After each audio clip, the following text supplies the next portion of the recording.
Bien, amigos, tengo el gusto de presentar al economista y excongresista, profesor universitario, asesor de la Comisión de Defensa, fundador, en realidad, de los asesores de la Comisión de Defensa del Consumidor en el país, Manuel Lajo Lazo. Bienvenido, Manuel, muchas gracias, un honor tenerte en Hora 8, realmente es un placer, un gusto.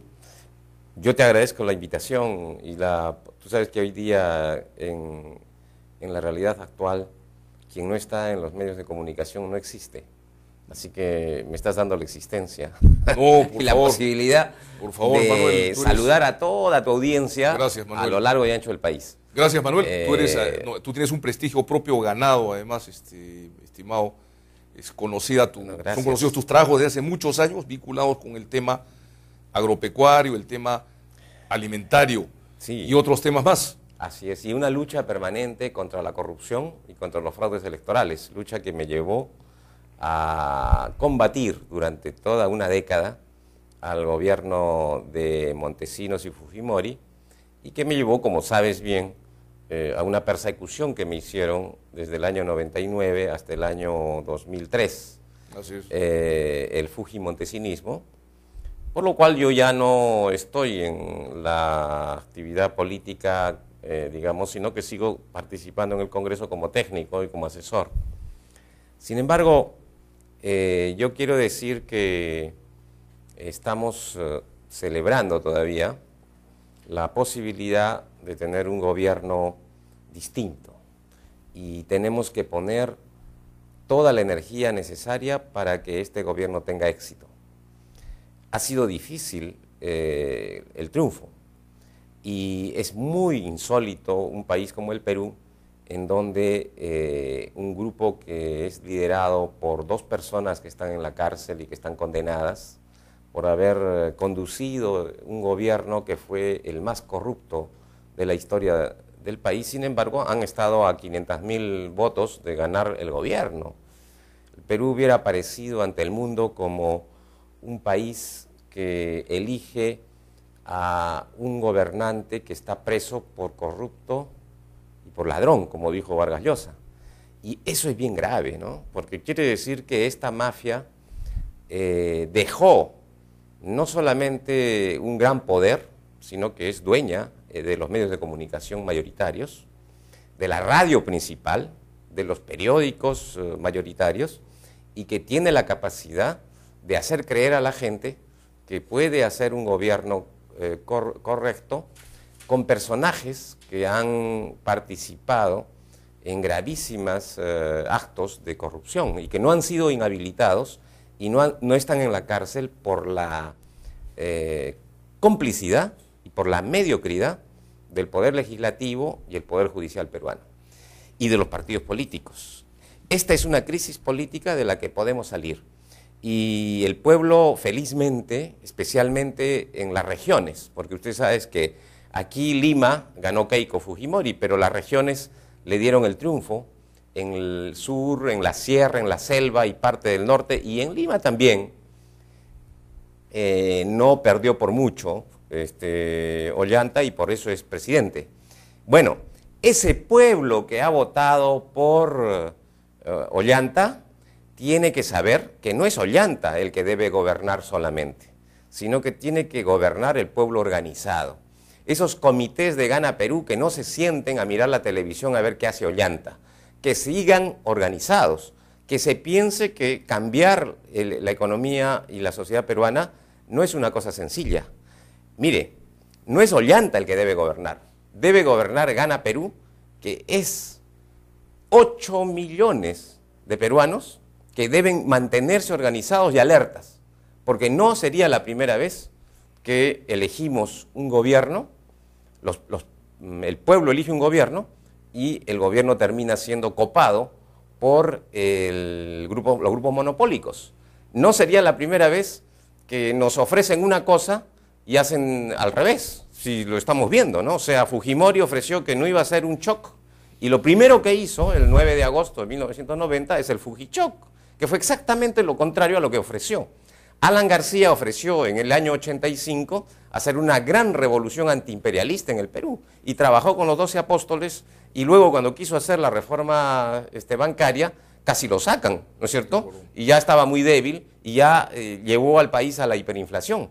Y luego, esta vez, ofreció un cambio responsable, pero lo primero que hizo es aprobar o imponer el Tratado de Libre Comercio con Estados Unidos, Tratado de Libre Comercio que tiene aspectos positivos, pero que él ofreció discutirlo con el pueblo, leerlo, revisarlo línea por línea, pero antes de asumir su bancada, junto con la fujimorista, impuso el TLC contra los que recién habían sido elegidos y no habían asumido, pero protestaron, y por eso los persiguieron a esos 7, 8, 10 congresistas.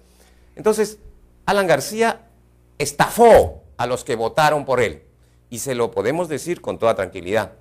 Nos ha estafado Alan García y está terminando un gobierno que puede mostrar crecimiento económico, pero con mayor desigualdad y con mayor exclusión. ¿Por qué ha perdido Keiko Fujimori, que ha sido apoyada por Alan García?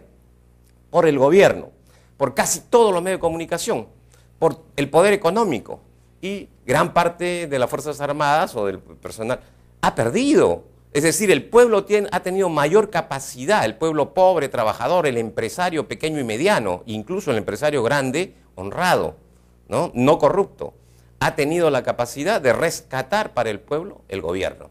Y hoy día estamos frente al desafío de que no nos vuelvan a hacer cholitos. Es decir, o Ollanta o cumple lo que ha ofrecido estrictamente, o vamos a tener entonces una situación que no vamos a tolerar. No vamos a tolerar un nuevo engaño. Nos engañó Alan García, nos engañó Toledo, porque Toledo ofreció también un cambio y hizo el modelo del chorreo para arriba. O sea, el chorreo no fue para abajo, fue para arriba, es decir, para un pequeño grupo, algunos de los cuales ahora aparecen pasándose al día siguiente de ser derrotados a los ganadores. Bueno, Manuel, entonces no puedo dejar de preguntarte la pregunta así provocadora, ¿no? Ajá. Que se me viene a la mente en este momento. Sí. Entonces, Ollanta ha cambiado el plan inicial que tuvo. Entonces, cuando tú dices que no podemos permitir que se repita lo que hicieron otros gobernantes que llegaron al poder, que ofrecieron una cosa y después hicieron otra, ¿a cuál de los planes te estás refiriendo, mi querido Manuel? Ahí hay una distorsión, ¿no? O sea, yo creo que la hoja de ruta, mira, el señor Burneo, que es uno de los autores de la hoja de ruta. O permíteme una breve interrupción. Sí. O de repente habría que asumir que a la segunda vuelta no ha ganado Gana Perú, como tú sostienes, sino que ha ganado un sector del país que le ha querido dar al candidato Ollanta Humala y a parte de su partido Gana Perú, digamos, la posibilidad de ser presidente frente a la posibilidad que sea Keiko. Y allí están pues los votos del toledismo, parte del pepecaquismo, parte de Castañeda, en fin, y de sectores independientes del país. ¿Cuál es la lectura de todo esto, Manuel, para tener concordancia con la introducción que has hecho? Yo creo que el plan de gobierno de Ollanta Humala, escrito, dirigido básicamente por Félix Jiménez, es el plan que debe regir la estrategia y la táctica y el plan de corto, mediano y largo plazo de Gana Perú. Luego, el conjunto de juramentos que hizo Ollanta y el compromiso con el Perú que hizo a fines de marzo, y luego la hoja de ruta que fue unas 3 semanas antes del el 5 de junio, son coherentes, son diferentes maneras de presentar una misma cosa. Por cierto que yo estoy preocupado porque la hoja de ruta tiene una parte inicial que es política social, que está llena de ofertas de gasto social para atender urgencias de los ancianos, de los niños, de los enfermos, y yo creo que esos programas sociales hay suficientes recursos en el país como para atenderlo y debería haberse atendido hace varios años. El tema de las estatizaciones, el planteamiento de... Lo que pasa es que la otra parte, la parte más económica, que tiene que ver con política fiscal, política monetaria, tributación, la sobreganancia minera, se tienen que articular, pero a mi modo de ver, el eje está en el plan ese digamos, que lo presenta Rosa María Palacios como si fuera algo que habría que archivar. No es cierto. La hoja de ruta debe expresar de una manera mucho más concreta y hay que hacer aterrizar la hoja de ruta. Yo estoy escribiendo una hoja de ruta de la hoja de ruta. Me hace enseñas, Manuel, para ir un pequeño corte comercial, por favor. Estamos en una interesantísima conversación con Manuel Lajo Lazo. Regresamos.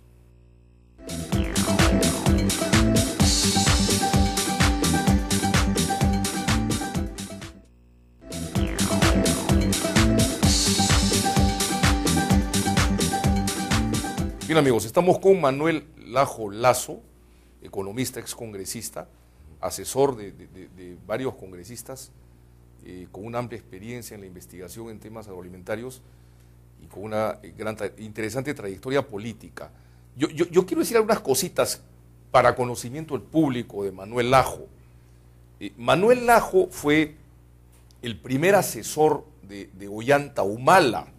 Fue el primer asesor de Ollanta Humala.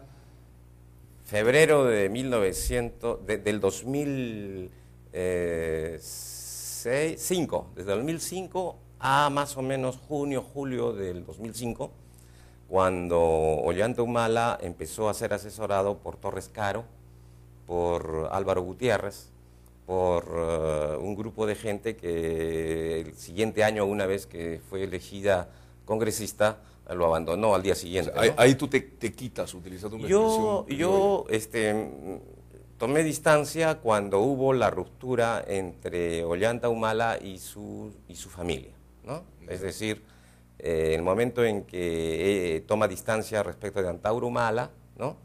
Yo me alejo de ambos, ¿no? De ambos, también de mantienes distancia con Antauro. Sí. O sea, ¿consideras que han habido, digamos, serias discrepancias o diferentes percepciones de la realidad de las cosas con ambos hermanos? Así es. Y en el año 2006 y 2007 vuelvo a colaborar con los congresistas nacionalistas, por ejemplo, elaborando una demanda de anticonstitucionalidad ante el Tribunal Constitucional para parar los aspectos más negativos del Tratado de Libre Comercio de Perú con Estados Unidos. Y luego hago una ley que hasta ahora está ahí en discusión en el Congreso por la defensa de la producción nacional, agraria y económica, para combatir esta reforma arancelaria y que empezó a realizar Alan García, Carranza, Rey, Meche Arauz y el señor Ismael Benavides, y que ha sido gravísima para el Perú, que ha sido la eliminación de los aranceles para las importaciones, cosa que deberíamos hablar un poquito más adelante, en relación a lo que yo creo que debería hacer hoy día el Ministerio de Comercio Exterior y Turismo, el MICETUR, ministerio que yo quisiera trabajar. O sea, yo quisiera asumir responsabilidad en ese ministerio, pero quizás más aún en el Ministerio de Economía, con Félix Jiménez, Oscar Dancur, Javier Higuiñiz, que me parecen también, por supuesto, alguien que es el que ha hecho la mayor parte de la hoja de ruta, que es un gran economista que se llama Germán Alarco. Germán Alarco Tosini, de la Escuela Centro de la Universidad Así Católica. es, que trabajó conmigo en el CENES y que fue incluso orientador del aprendiz de economista, que en ese tiempo era el señor Burneo. Bueno, lo hemos tenido al Germán Alarco más de una oportunidad acá en el programa. Y justamente yo lo que quería decirle al público también es que Kurt Burneo fue alumno tuyo. Bueno, ha sido discípulo tuyo. El CENES fue su primer trabajo, o uno de sus primeros trabajos, en el año 90. Yo le puse al señor Germán Alarco para que lo supervisara, lo orientara y lo apoyara, porque él no tenía ninguna experiencia, y luego ha sido 4 años asesor en mi despacho parlamentario. O sea, a él lo obligamos a trabajar los presupuestos alternativos, ahí hizo sus pininos, ¿no? Y el señor Burneo, sin embargo, al final, cuando empezó la persecución del Servicio de Inteligencia contra mí, el señor Burneo fue desleal, muy desleal. Y nosotros, por eso es que estamos de acuerdo con todos los técnicos y especialistas que han sido convocados como economistas o como abogados. Hay realmente estrellas, ¿no? Francisco Eguiguren, constitucionalista, César Valega, el señor Baldo Cresalja, los mejores economistas del país, sin duda. Miguel Ángel Martín. Claro, están los mejores abogados constitucionalistas y los mejores economistas están con el gobierno de Ollanta Humala. Menos uno, que yo cuestiono. No por razones técnicas, sobre todo por razones de ética. Si queremos que este gobierno sea el gobierno de la honestidad, tengamos cuidado con los tránsfugas ideológicos o aquellos que al día siguiente de ser perdedores quieren ser ganadores para conseguir ¿Tú crees puestos. ¿Tú crees entonces que Kurt Burneo sería desentonar totalmente con el programa? Yo creo que el Ministerio de Economía debería ser asumido por alguien de una trayectoria limpia, única, por ejemplo, y que sea intachable en términos éticos. Por ejemplo, yo creo que el Ministerio de Economía debería estar en manos de Javier Higuíñez o del señor Germán Alarco o de, sobre todo, yo creo... Alberto Arias. Luis Alberto Arias, que ha mostrado que fue jefe de la hizo, hizo una denuncia gravísima contra Raúl Díaz Canseco cuando entregó los cielos del Perú a LAN Chile. Entonces, un tipo como ese... Que lo cuadró, que se le paró, ¿no? Claro, gente que tenga ética y que no vaya a hacer chorreo para arriba, es decir, que vaya a llenarse los bolsillos justamente ese punto, en esos cargos. Yo no voy a estar de acuerdo con que entren al gobierno de Ollanta Humala, porque por el que hemos votado 8 millones de personas y por lo que hemos luchado décadas, yo no estoy de acuerdo que sea tomado por gente que en busca de chamba o gente que no tiene una ética a prueba de balas. ¿Tú crees que Kurt Burneo representa los intereses, digamos, más reaccionarios y lobistas del toledismo, por llamarlo de alguna manera? Yo no quiero calificar. Simplemente yo creo que el público debe tomar atención sobre la necesidad de tener cuidado con la ética en la gente que asuma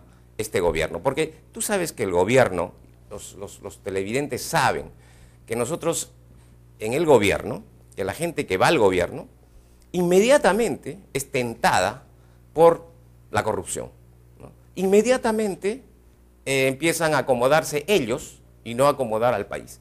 Yo siempre he dicho, en el Congreso es mucho más fácil arreglar el problema de 120 familias, que son los congresistas, que de los 8 millones... 130 son ahora. Ahora 130, que de los 8 millones de familias del país. Es mucho más fácil resolver el problema de 20 ministros, sus familias y sus entornos, que resolver los problemas del país. Y eso no está bien.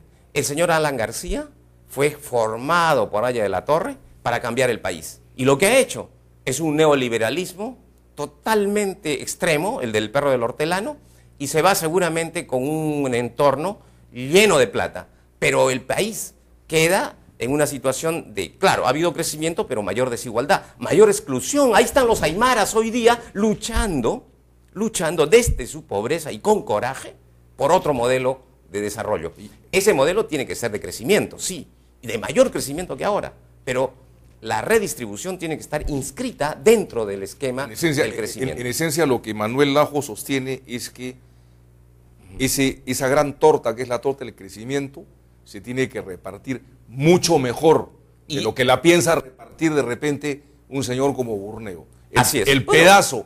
No, es que ya lo hemos visto en el gobierno de Toledo. O sea, nosotros luchamos... En esencia, el pedazo tiene que ser mucho más grande. Claro, pero es que la torta también sería más grande. Por ejemplo, y vamos a hablar de esto seriamente, y no se oponen a la inversión... Pero nosotros queremos que haya 50 grupos romeros en el Perú. El punto es ajustarle las clavijas en el buen sentido al gran capital. Claro, pero que después se alinee. En eso cree Manuel. Es que el gran capital, al final se alinea el capital. Yo creo, por ejemplo, y tu preocupación es que Ollanta Humala caiga en la tentación, digamos, de hacerle caso a gente que le va a disminuir el pedazo de la torta al pueblo peruano. Gente que ya lo tuvimos en el gobierno y que hizo chorreo para arriba. ¿Quiénes son? El señor Toledo, que puede ahora apoyar, debe apoyar, pero que no pretenda manejar el modelo económico. Es como que Kuczynski, a través de sus alumnos, ¿no es cierto? Varios de ellos ahora convertidos en nuevos lobistas, ¿no? Asume el gobierno. Vamos a estar cuidadosos, vamos a estar críticos y estamos cumpliendo nuestra función. Qué bueno sería callarme la boca ahora, y asumir un cargo, por ejemplo, decir, ya pónganme en el Mincetur, que es lo que me gustaría para ver los TLCs, o en el o en el BCR, o en el propio Ministerio de Economía, o en el Ministerio de Agricultura, ¿no es cierto? O sea, pero qué fácil sería calladito y callarse con la un buen boca sueldo y buscar chamba. Así es. Qué fácil sería, y yo le digo a los televidentes, a mis compatriotas, y a ti, querido amigo Ricardo Monteagudo, cuidado, ¿no? La política es un servicio, es una lucha para dejar un país y una economía más sana a nuestros hijos. No es un negocio. Me hace enseñas, Manuel, negocio. vamos a unos pequeños cortes comerciales, realmente una conversación súper interesante. Estamos con el primer representante de lo que yo llamaría, no creo que el término sea una oposición constructiva, yo diría más bien un apoyo crítico. un apoyo crítico o una supervisión y fiscalización responsable. Eso suena mejor, Así es. que viene desde el sector de Ollanta Humala. Sí, yo soy ollantista. No estamos buscando chamba, estamos buscando que el gobierno de Ollanta tenga éxito. Bien, Manuel, vamos a unos cortes y continuamos.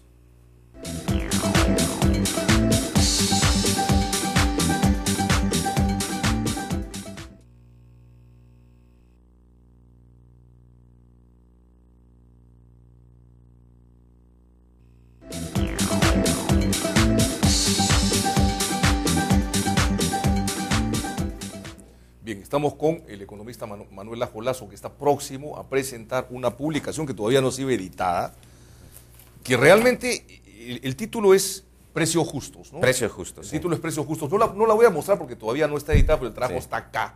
Es la primera Sí. vez que lo comentas creo, en la televisión. Así es, así Que es. básicamente, y me corrige por favor, porque tú eres pues un catedrático, hermano, yo voy a tratar de sintetizar un poco la idea. Se trata de un libro que ha estudiado un poco la evolución de los precios de los principales alimentos que producimos e importamos, ¿no es cierto?, en los últimos años, y cuáles son las consecuencias que esto ha derivado, digamos, en la canasta familiar en los últimos años, el riesgo de una súbita subida de los precios, de una inflación de los precios de los alimentos, y la propuesta, ¿no?, qué es lo que debería, en este contexto, un gobierno, en este caso presidido por Ollanta Humala, hacer para no caer en la inflación de En la inflación en alimentos. Porque a nivel mundial, hoy día, los precios de los alimentos están subiendo, porque ha entrado gran parte de la producción, ha entrado a producir etanol. Así es. China y India crecen. Extensas extensiones. Y mucha población que no comía ahora come. Entonces los precios de los alimentos están subiendo. Y el Perú,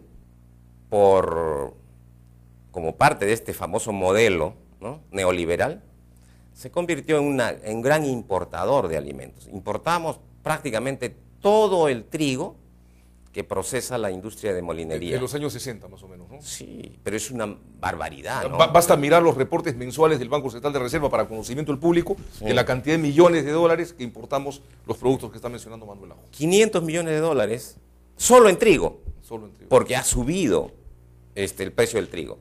Y soya. Trigo y para sus el- derivados, para el- trigo, harina de para- trigo, todo. Así es, para el aceite, Así es. para hacer el pollo, maíz y torta de soya. Lácteos. ¿no? Leche, 30% de los insumos. Que bajó algo en los últimos Ha años. bajado, pues, pero igual se porque está andaba millonando. en 50, 60, Claro, igual ahora es está en una 30 o 25. De acuerdo. Entonces, el problema es Carnes, que además, carnes. Alan sale a la televisión y dice, miren, nosotros no podemos hacer nada, no es nuestra culpa que los precios internacionales estén subiendo. Eso está, y el señor Velarde, ¿no?, presidente del BCR, sale y dice, bueno, es inflación importada, ¿no? Nosotros nos lavamos las manos. Mentira, ellos son responsables de la inflación en alimentos. Alan García, en su primer gobierno, Toledo, Fujimori y ahora en su segundo gobierno, son responsables de las alzas del pollo. El pollo estaba a 5.50, hoy está a 7.50, va a estar en 8. El pan estaba a 15 céntimos, ahora está a 30 y puede subir a 40. El aceite estaba a 5 soles, hoy día está en 7.50 y de oferta 6 soles. El arroz, el azúcar, la leche van a subir si es que Ollanta no establece una política que desmonte esta dependencia de alimentos importados. Es un tema muy importante que lo vamos a seguir conversando, Manuel, en otras Sí. invitaciones que vamos a Sí. tener en el programa, porque nosotros siempre tocamos el tema agroalimentario. Sí. Yo te preguntaba, por ejemplo, por Walter Aguirre, que preside la Comisión de Agricultura, ¿no es cierto? Tú me decías, el tema no está ahí, el tema está en economía y finanzas, por lo tanto está en quienes ocupen esas carteras. Así es. O sea, más importante para los precios de los alimentos que cada día comemos los 30 millones de peruanos, es lo que pase en economía, es si es que en economía va a haber una persona honesta o no. Manuel, más importante para los agricultores. Ya mencionaste que en economía, por ejemplo, un tipo como Javier Iguíñez, Dancourt o Alberto Arias podrían ser el propio Félix Jiménez. O el propio Félix Jiménez, podrían a tu criterio ser las personas adecuadas. No, yo voto por ellos. En la cartera, ahora dime nombres en la cartera, bajo tu esquema, tu visión. En la cartera de Agricultura, en la cartera. Bueno, ahí hay un grupo de gente, pero Ollanta fue a Conveagro hace 2 semanas, 3 semanas, y se comprometió a discutir, a escuchar y a concertar con ellos y con la Junta de Usuarios quienes van a ser los que van a manejar ese ministerio, que es un elefante blanco lleno de burocracia, de una mediocridad y un desorden total. Ollanta Humala se ha comprometido a consultar con los productores agrarios a quién va a poner de ministro de Agricultura. Y eso le vamos a pedir que cumpla, porque ya estamos cansados de que los productores agrarios se les promete algo, se firma y después se olvidan. ¿Ya? Entonces, yo creo que me ha gustado muchísimo que Manuel Dagmer esté encargado de la transferencia en energía y minas. Dagmer es uno de los tipos más consecuentes, de los intelectuales más capaces, y yo creo que sería un gran ministro de Energía y Minas, junto con Herrera Descalzi, junto con, por ejemplo, el equipo de Aurelio Ochoa, ¿no? Allí tenemos a Humberto Campodónico. Humberto Campodónico podría ser un gran ministro de Economía o un gran ministro de Energía y Minas, pero Humberto debe estar en el gobierno. Ahora es el momento que, por ejemplo, me ha encantado que a Susana Vilca se le dé transportes en la transición. Me ha encantado que una mujer piurana, combativa, inteligente, sea la jefe de la transferencia, una joven extraordinaria, ¿no? Que es Marisol Espinosa. Aparte de Kurt Burneo, que no te ha gustado. No me gusta, sí. No te gusta. ¿Qué otros no te gustan en el equipo? Es el único. Es el único. Walter, quiero decir, Guillén. Por ejemplo, este señor Guillén, que fue el fiscal. Avelino Guillén, en justicia, extraordinario. Yo la felicito a Marisol Espinosa, que ha puesto a gente de ese nivel ético y técnico en la transferencia. Entonces, vamos a ese gobierno. Y no va a gobernar Ollanta, vamos a gobernar los 8 millones, los 30 millones de peruanos. Vamos a ayudar a que esta vez no nos metan el dedo en la boca, a que esta vez el pueblo elija un gobierno y también gobierne, y no que elijamos un gobierno y vengan los mismos de siempre, los grupos económicos, a manejar el gobierno, y que el presidente, en cierto modo, se adecúe, por no decir se venda a el poder económico o el poder extranjero o a los poderes fácticos. Ojalá que haya muchos miembros o colaboradores o participantes de Gana Perú que piensan y que tienen, no necesariamente que piensan, porque pueden haber discrepancias, diferentes visiones, pero que tengan la actitud que tiene Manuel Lajo, de una crítica, de una supervisión, de una fiscalización, digamos, consciente, concienzuda y sistemática. Y respetuosa. O sea, yo le pido disculpas a quien se haya sentido de repente tocado por este tono, pero no es la exasperación, sino la serenidad con que tenemos que enfrentar.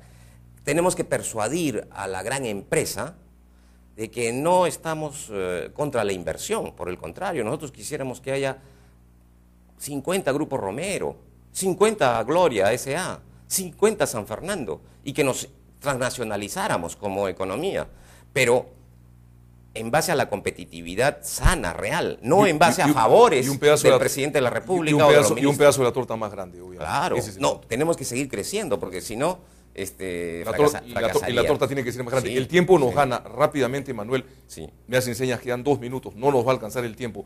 Te iba a preguntar por los TLCs, las críticas que tú le haces a los TLCs, o lo dejamos para otra oportunidad. No, los tratados de libre comercio son muy fáciles, ¿no? Tenemos que no solamente fortalecerlos, sino que rectificar lo que haya que rectificar y mejorarlos para que funcionen. Por ejemplo, el TLC con China se ha hecho muy mal, porque se ha hecho a escondido, ¿ya? Y hay muy pocos que están beneficiando. El TLC con Estados Unidos hay que corregir porque ellos subsidian su agricultura y nos están metiendo, ¿no es cierto?, productos subsidiados que nos hacen mucho daño a los precios del productor nacional. El TLC con la Unión Europea todavía se está, digamos, ya no negociando, pero sí aprobando. Ahora, con el Mercosur, hay que compatibilizar los TLC con lo del Mercosur. Pero nosotros somos partidarios del Tratado de Libre Comercio, pero superiores. Se murió Ordóñez, Juvenal, y él tomó de mi conversación una palabra, por un TLC superior. Y eso es lo que queremos. De acuerdo, Manuel, muchísimas gracias. Una última preguntita y contéstame con 2 palabras. ¿En cuántos años el Perú podría volver, si hay políticas adecuadas, a ser un país autosuficiente en alimentos? Bueno, es bien difícil si es que no asumimos desde ahora que lo peor que le ha pasado al Perú es haber aceptado que haya competencia desleal de importaciones subsidiadas en Estados Unidos y Europa y en Argentina y otros países contra nuestra producción nacional. Uno de los ejes de la pobreza del Perú, del subdesarrollo peruano, es eso. Entonces, desmontar eso nos llevaría unos 3, 4 años y le aseguro que en una década estamos nuevamente con Perú, potencia mundial que era agraria, que era apenas hace 520 años. Éramos la primera potencia agraria mundial seguramente. Podemos volver a ser por nuestra biodiversidad, por la capacidad de trabajo de nuestra gente, porque tenemos una naturaleza extraordinaria. Muchas gracias. Y resumo, yo quiero ser, ciertamente, quiero participar en el gobierno, sea en economía, sea en agricultura, pero sobre todo en Mincetur. Eso le digo a Marisol Espinosa a través de tu programa.